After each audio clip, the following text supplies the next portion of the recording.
you sure you don't need me for the intro? No, I'm good. I feel like I'm going to be needing to do a lot of these solo this season, so you can have the night off. Don't worry. Preds lose 6-4 to the Winnipeg Jets. This team has a short turnaround before they play the Minnesota Wild tomorrow night. So if they're not going to put together some semblance of an effort, don't expect me to recap every single goal in detail like I would under normal circumstances. Because come on, Preds Nation, don't let that 6-4 score fool you. Other than scoring the first goal of the game, the Preds were never really in this one. First road game for the Preds this season, and if you don't include playing in the bubble last year, this is the first road game for the Preds in Canada since March 10th, 2020. First things first, why is Ben Harpur still in this lineup? He is a freaking pylon. He should only be a defensive dressing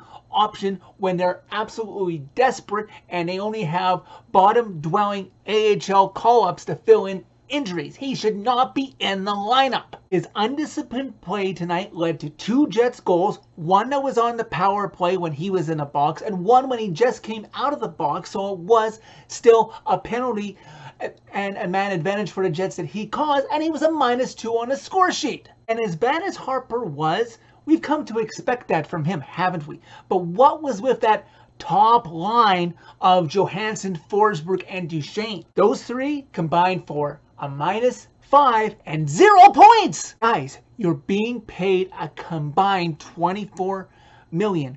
And on a night when the team scores 4 goals, I expect you to be contributing to the effort. If you had been involved in the offense, perhaps the Preds would have won this cluster bleep of a game. Props to the kids of Philip Tomasino and Tommy Novak. Tomasino getting a goal and an assist, and Tommy Novak recording 3 helpers, pretty hopefully solidifying that he's not going to be down in the AHL again this year. Looking ahead for the next 2 weeks or so on the Preds schedule, I don't see any gimmies for this team recording its second win. They have the Chicago Blackhawks on November 7th, but that's on the road, so that's no gimme. If the Preds aren't careful, they might get off to a start not seen by this team and the fan base since the 2002-2003 season, when they recorded just 1 win in the month of October and 1 win in the month of November. If memory serves me, that's the season that ownership had to refund a season ticket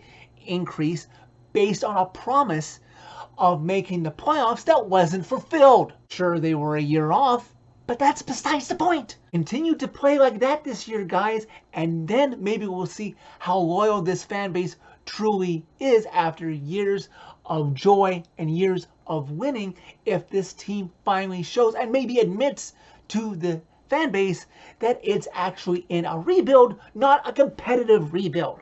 We're in this together, Preds Nation. For better or for worse, we've chosen to root for the boys in gold. Just 77 more games to go this year. So that's it for this video. Thank you very much for watching. As always, click like if you like this video. Click subscribe if you really liked it. You can find my social media by clicking on the channel name. Tell all your friends about Redemption to help this channel grow. And question for you, Preds Nation. What happens first? The Titans win a game or the Preds win a game?